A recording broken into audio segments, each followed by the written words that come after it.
Okay, Kate, what's tip number 2, please? Okay, so tip number 2 is about designing effective retrieval cues, and I'll talk about something called the Encoding Specificity Principle. Have you heard of that? Oh, no, sounds fancy. I love a fancy bit of jargon like that. I love it already. Okay, yeah, well, there's a lot of jargon, isn't there? So, this principle of Endel Tulving, he is one of the leading experts with human memory. He's credited for making the distinction between episodic and semantic memory. So, semantic memory being knowledge of information and facts and data and so on, and episodic memories are from episodes in our life. Tulving calls episodic memories memory time travel because it's so powerful and it's connected to an emotion that you can often remember how you were feeling, where you were, and who you were with. So Tulving is really well known for that work. But then also he's well known for his work with encoding and retrieval. Although there is some researchers who disagree with his work, which I'll touch upon, and then I'll tell you sort of where I stand on it. But the key idea with this encoding specificity principle is that in order for a retrieval cue to be effective, it should be present at the encoding stage. Now, this is where not everybody agrees in terms of, I think it's generally agreed that if a cue is present in the encoding stage and the retrieval stage, it will help retrieval practice, but it doesn't necessarily have to be, although it would have to be present in both. So are you with me so far? So if I was to I think so. I'm going to need some. Need some practical examples at some point. But I'm following. I think I've got my head around the theory so far. Okay. Well, let me also give you this example. This helps as well. So what we ask students to recall is a target memory. Now, if I asked you, what did you have for lunch yesterday? You said, oh, my wife and I, we went to a restaurant and I saw my friend. Nope, that's not what I asked, Craig. I'm asking, what did you have for lunch? The target memory is what you ate. And that can happen in school, where we ask a question and the answer is relevant because you're talking about where you went to a restaurant, but it's not what I'm after. Okay, so what we need to do is we need to be mindful of that when we design retrieval cues, that we're specifically targeting the target memory. And I will give you a practical example. So I teach history and I teach the tutors every year, and I'm really passionate about my subject. And I told a class that I'd just been to the Tower of London and I saw the plaque that says Anne Boleyn was executed here. And I told them all these stories and anecdotes from my trip. And then when it came to the retrieval task, as you can imagine, they included that in their answers, that Miss Jones was at the spot at the Tower of London. No, I don't want you to recall that information. So it doesn't mean that we can't include anecdotes, but we just need to be really clear about what the target memories are. So if I'm teaching specifically about Henry VIII and he closed the monasteries, I will put up a photograph of the ruins of a monastery. Now, I know my students have to recall this later, so this will become their target memory. At this point, I'm not going to go and start telling stories and anecdotes. I'm going to purely focus my explanation on what they need to recall later. So they're encoding this information that I hope will be their target memory later. Now, later, once some time has passed, and I want to find out what my students can recall about the closure of the monasteries, if I put up that exact same photograph that I used in the encoding stage, that Tulving is saying that will help and improve their retrieval because I've used the same cue. So there's a few things there that to sort of unpick that I've been very aware of saying, you will need to remember this information and I will be quizzing you on this, which when I'm talking about the Tower of London, I need to make very clear this is just me telling the story. And I've used that exact same cue.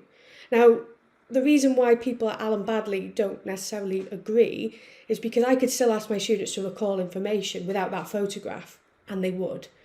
So it's not that we have to have it present, but with younger students or students with learning difficulties, and we want to help them and boost the success they have, then we can do that by providing the same or similar cues at both stages. So has that example helped a little? It has. It's opened up a couple more questions Okay. though, Kate. I'm fascinated by this. Brilliant stuff, this. So I'm assuming you're certainly not saying that we shouldn't tell stories, right? Because we know stories are a good way to kind of get kids into it and so on. So where do you draw the line? Is it you kind of tell the story, but then say, okay, now this is the bit I need you to remember? How does that work practically? Yeah, you're absolutely right. And stories can be great. The fact that my students all remembered that is a testament to stories as well. Yeah. And there's other purposes of school. Of course, learning is a change in long-term memory, but I want my students to be interested in the subject, to find out more, to go to the Tower of London.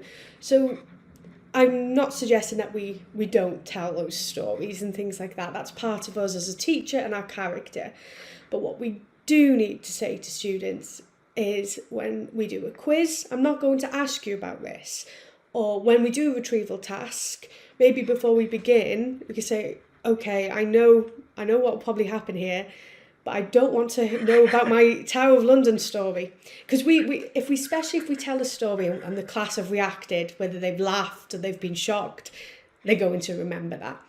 So we either say at that point, okay, I'm happy to share this with you, but when it comes to the recall, this is not relevant.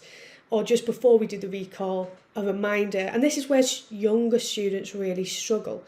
So another example that I had was the brain dump, write down everything you know. And I did it with year 8 and I did it with year 13. And my older students wrote really sophisticated answers. And my younger students wrote, Henry VIII was fat. He had a ginger beard. He had 6 wives. I was like, why are you writing this after everything I've taught you? They said, but miss, you just said, write down everything that we can remember. That's why they need the guidance, the cues, the prompts and the support initially. A primary school teacher told me that with the topic of plants, they said, well, what do you remember about year 4 when you learned about plants? But they just started listing plants in their garden. So they really do need these cues to be specific and helpful to keep them on track. Got it. Two more questions about these cues, if this is okay, Kate. So the first, would it be sensible to assume that a kind of chain of events would be to use the cue during the encoding phase, then use the cue again for the first time we ask kids to retrieve, with the ultimate aim that then perhaps further down the line we can remove the cue? Is that the plan? That's absolutely it. So that by the time, because I say this with primary students and schools, that they should use free recall, but towards the end of the topic, where they've got more knowledge, more confidence, they've done retrieval tasks and had success, so they know what they can recall from that experience, what type of things to write and include.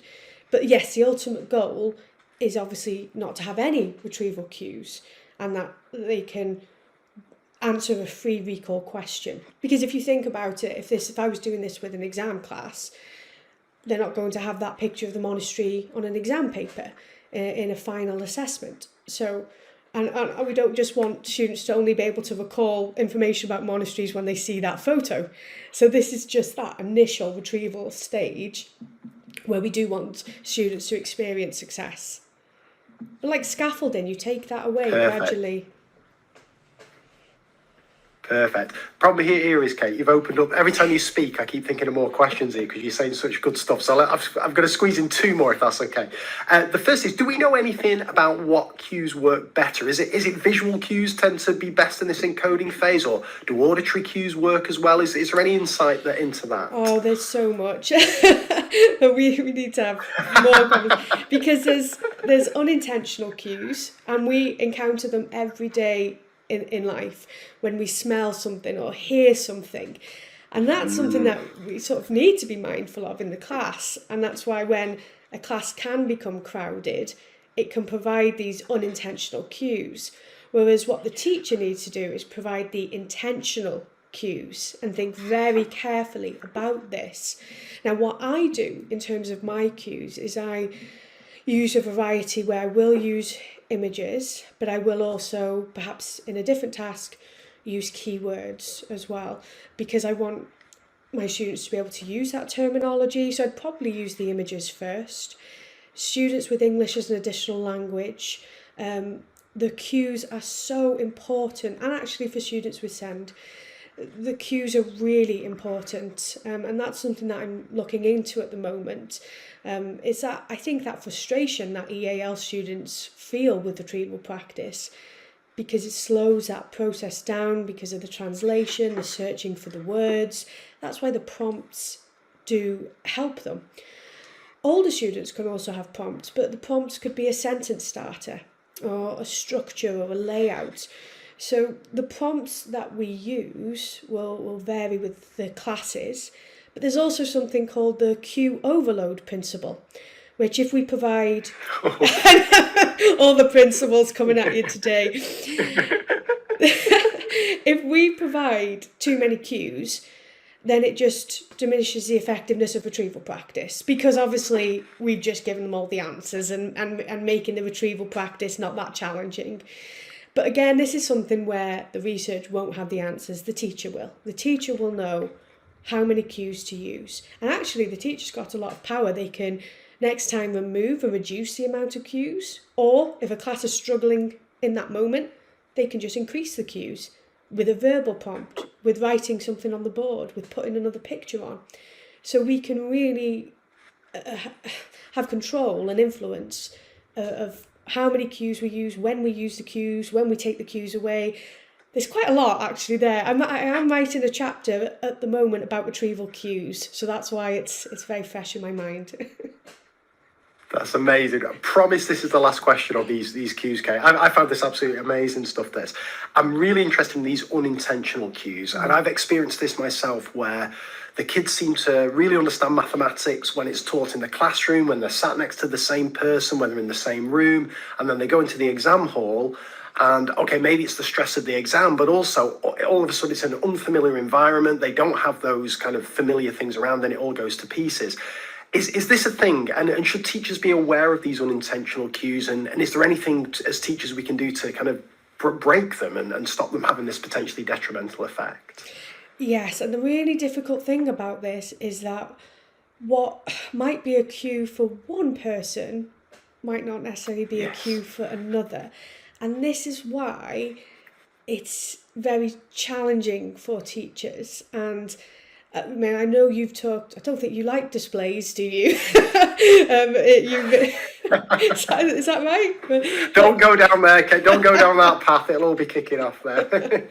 But that's again why they do need to be really careful about the displays, because when they are in an environment that is different, they haven't got those cues that they've been relying on, which is interesting because I've seen retrieval practice happen and the students glance at a display because the displays are acting as retrieval cues. So I think at this moment, I've still got a lot more to learn about the unintentional cues. I just think that teachers need to be mindful of this, especially with the learning environments.